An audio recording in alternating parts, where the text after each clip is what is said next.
So today I will be talking about Deep Chain Era, which is a trustless AI training.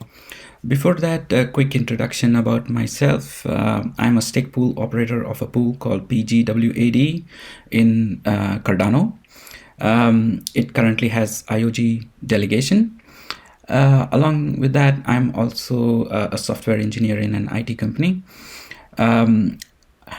I also do blockchain plus AI videos in my YouTube channel, and I have a Gitbook around that. Currently, I am focused on Cardano, SingularityNet, and NewNet, and I'm learning Ergo and Ergo script as we make more progress. So the project is called the Deep Chain Era Trustless AI Training. So why did we come up with this concept? What we have seen is that data privacy impedes collaboration. As we know that any machine learning model, when we want to train the model, we need data, especially for supervised learning.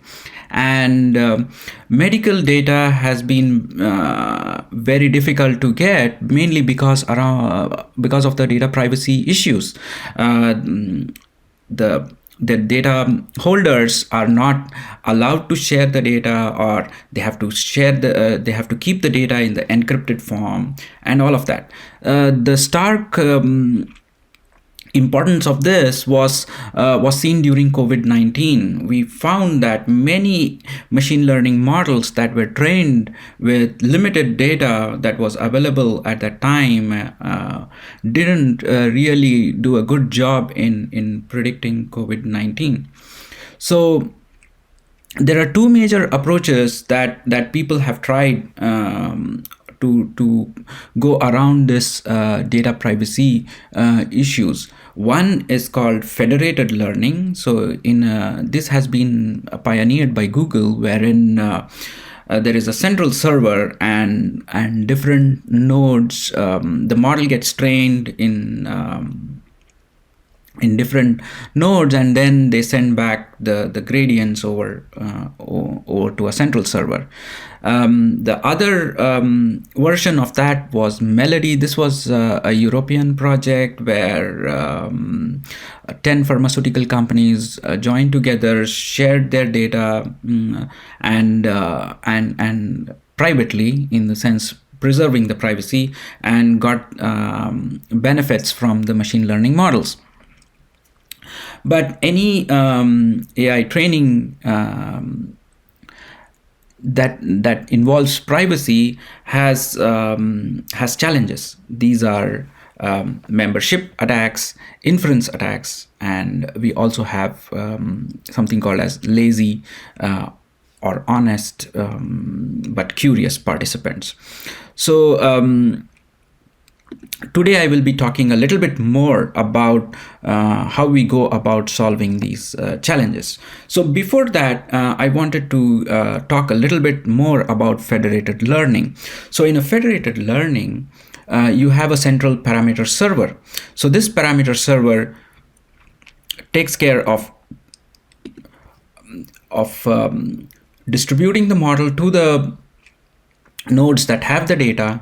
The data never leaves these nodes. So if this was a system, say a hospital system, which has the data storage, then the data never leaves. What happens is with the parameter server, the gradients of the model are trained. So in a deep learning model, we use something called as a back propagation algorithm, which will which uses gradients, and then based on that, the model updates itself and tries to improve the coverage of that model.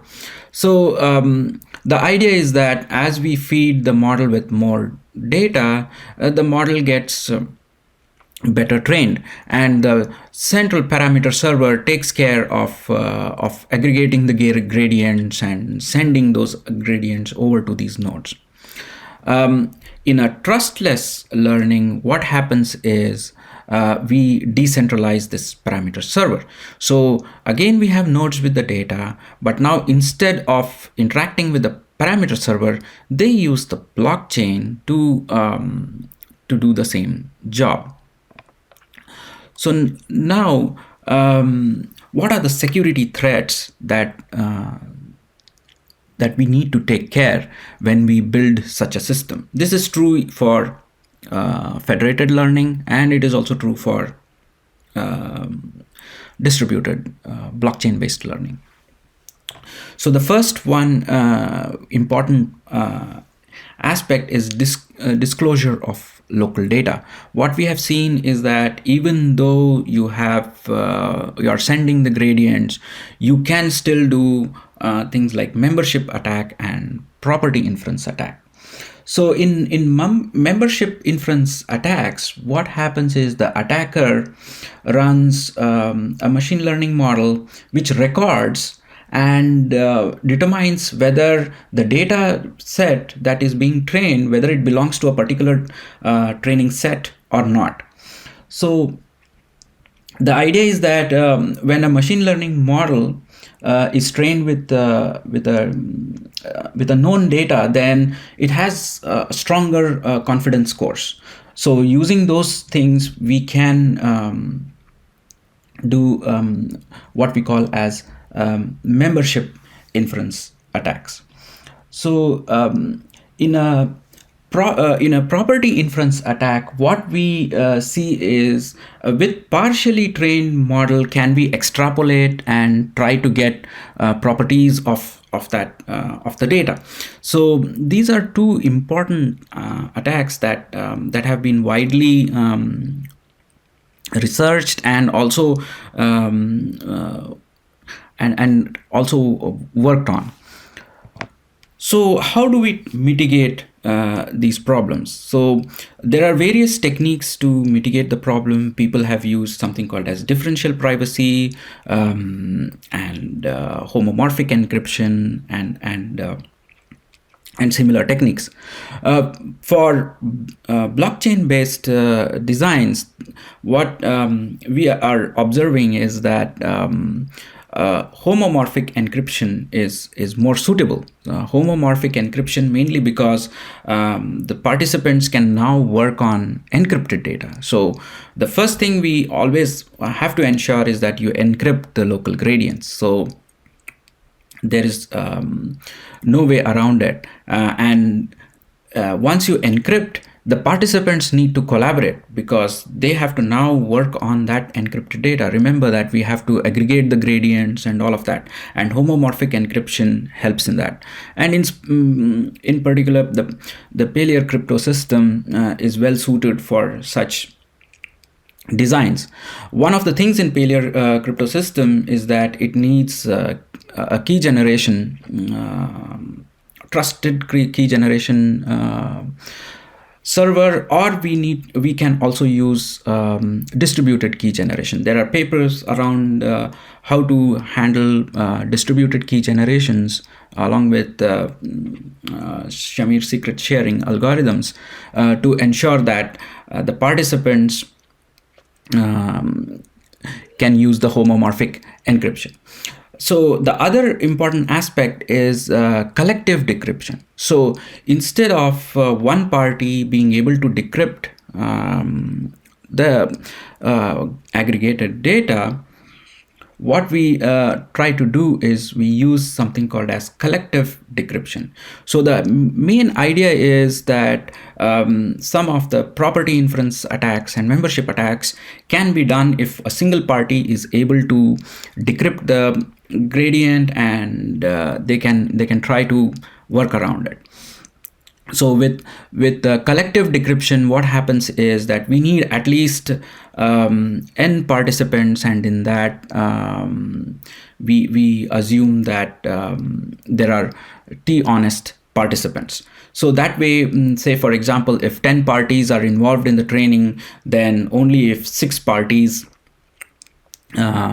collaborate, only then they can decrypt. So this is an important concept around the threshold cryptography, and there are now papers around stake-based key threshold cryptography. Mithril is one paper from IOHK around that. So we are also looking at, can we use stake in this collective decryption? So the next threat is a misbehaving participant. So in case of a parameter server or a central server, you put all the trust on the central server. But in case of a blockchain-based design, the trust is shared among the nodes that are participating. So we assume, or we say that the root of trust is when there are more than 51% nodes which are honest. So if there is a misbehaving participant, how can we tackle that? So what do we mean by misbehaving participant? So the misbehaving participant may not provide the results on time. They may not use all the inputs, or they may not be participating. Remember that running a machine learning training involves a lot of compute. So maybe they're just using gradients from others and they're not really providing any gradient. Or they do not provide the correct decryption keys. So remember that we are using threshold cryptography, and so we need T participants to collaborate. And if they are not providing the right keys, then it fails that task. So how do we mitigate this problem? So this is where the fairness and fairness guarantee with auditability comes. I'll talk a little bit more about this because this relates to Sigma protocols and zero knowledge proof. But the whole central idea is that the training should be auditable. And of course, all the modern blockchain smart contract designs support deadlines and timeouts. So we can use that effectively to find out if a participant is being lazy or not providing the required data. So there are other techniques also. You can do selective gradient descent. We can do dimensionality reduction, differential privacy at the participant level. So in differential privacy, what you do is instead of providing the accurate gradient, you add some noise to it. That noise determines the level of privacy that you need. And of course, things like dropout. So in this, the selective gradient descent, dimensionality reduction, and dropout are mainly machine learning techniques. The differential privacy is a cryptographic technique.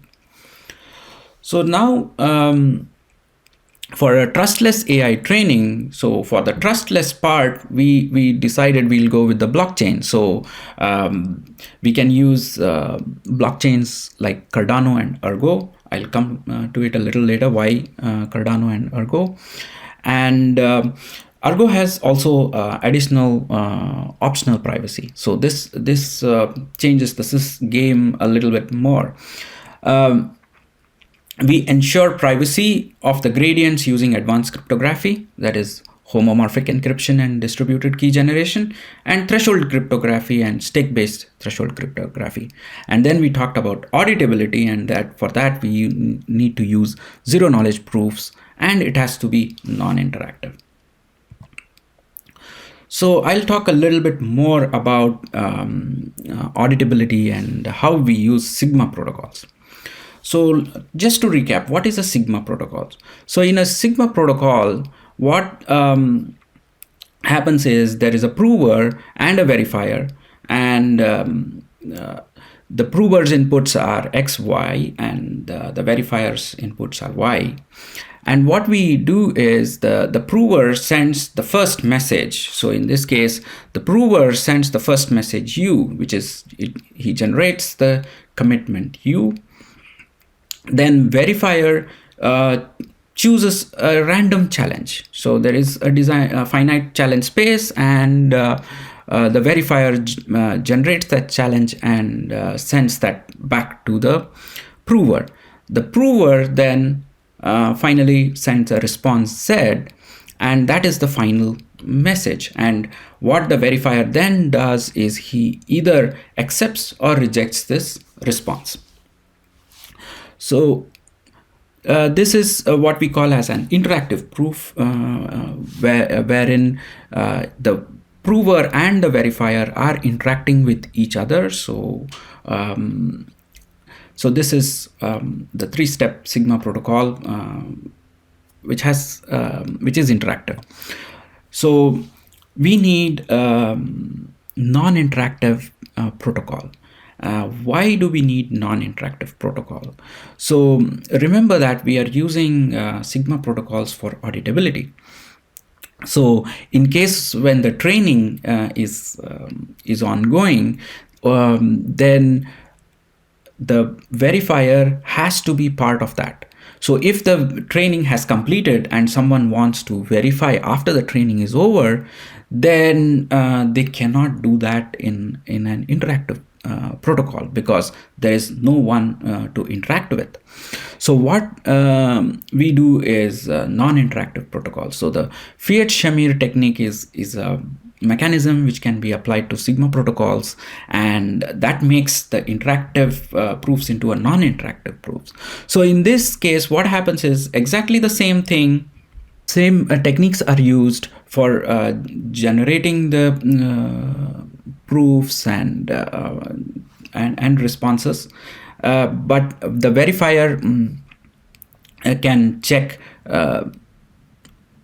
the proofs non-interactively.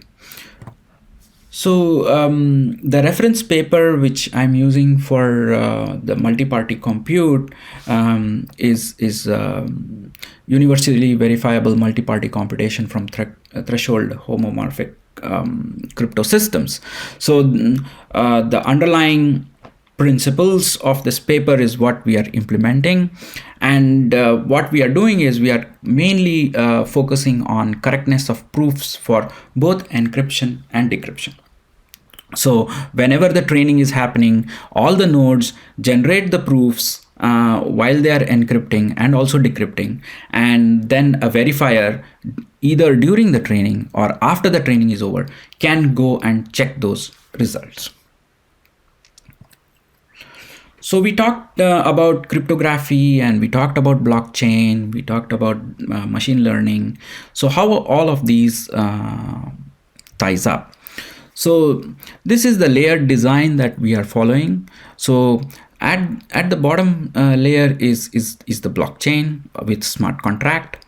On top of that is cryptography layer, and over that is the distributed machine learning layer. So the deep chain era mainly focuses on creating a solution around these two layers. And of course, we need compute for running the blockchain, as well as compute for running the machine learning model. So it tries to address a little bit around that. So the usual workflow is that you have an untrained AI agent, you mainly pass it through a distributed machine learning model. In this case, we are mainly focusing on deep neural networks. And once the model has finished its part of the training, the gradients are then sent to the cryptography layer. The cryptography layer encrypts it, and then using smart contracts and blockchain publishes it on the blockchain. There are many similar nodes which are running that training algorithm. So they all interact with the blockchain, and then once we have aggregated the model, we read it back from the blockchain, send it to the cryptography layer, decrypt those gradients, and then send it back to the machine learning layer so that the training can proceed. So this is a kind of a cycle that keeps repeating until the model is trained. So we look at various coverage metrics and then decide whether the model is trained or not. And once the trained AI agent is available, we then publish it onto SingularityNet. So we want to build this plug mainly because SingularityNet is a collection of AI agents. So if we train our AI model and put it on Singularity Net, it can cooperatively work with other AI agents also. So Singularity Net is coming up with AI DSLs and which help various AI agents to interact with each other. So we are trying to see how we can take this trained AI agent and put it on Singularity Net to handle those situations.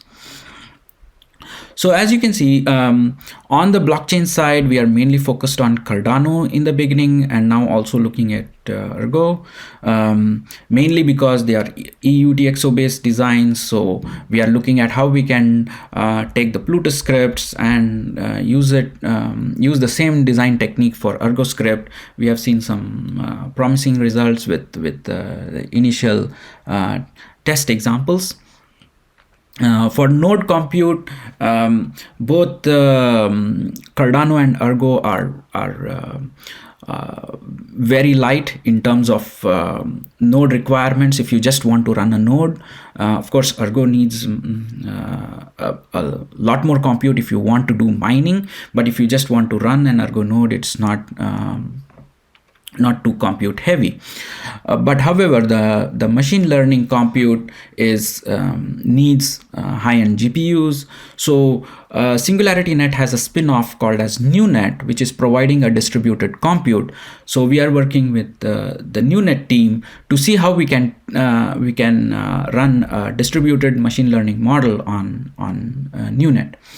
And in cryptography layer, we are looking at more closely around zero knowledge proofs and threshold cryptography. There have been some recent advances in some of the rollups that have come, which have some improved cryptography. So we are looking at that.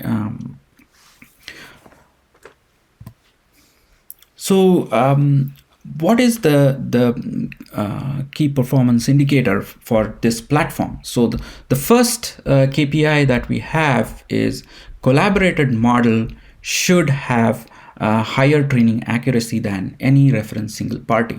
So we should not come up with a model such that one party has a better model accuracy compared to the other parties. So we should be careful about that. Then we should not overfit the model. Remember, we are doing this recursively. So when you do that, you have a tendency to overfit the model. The encryption and decryption times should be same. So if I increase from 10 to 20 participants, then we should not see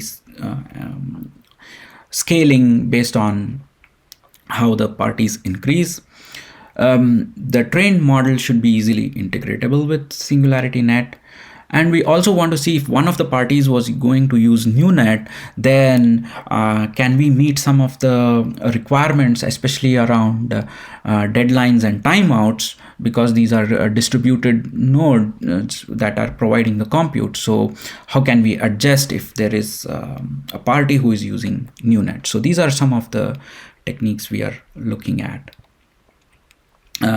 This is a high-level view of the program. So we are currently in a phase where we are writing the papers and getting the design vetted out.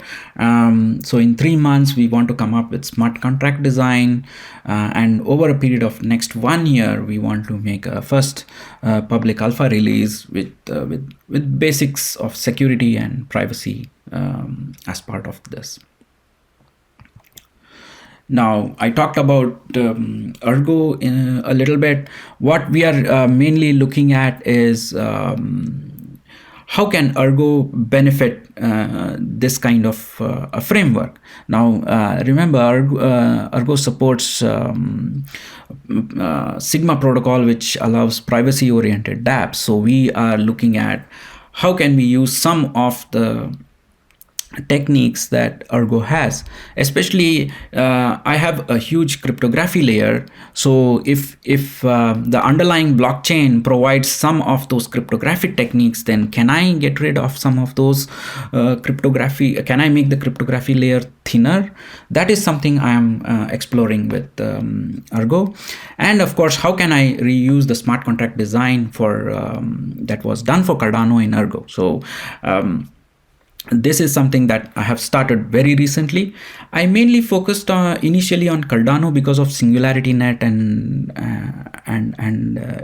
its other arms. So, but now as we went into the layered based design and all of that, we now can look at how we can make this deep chain era blockchain agnostic. And if a blockchain like Ergo, which comes with some of the privacy oriented features, then how it can benefit a framework like this.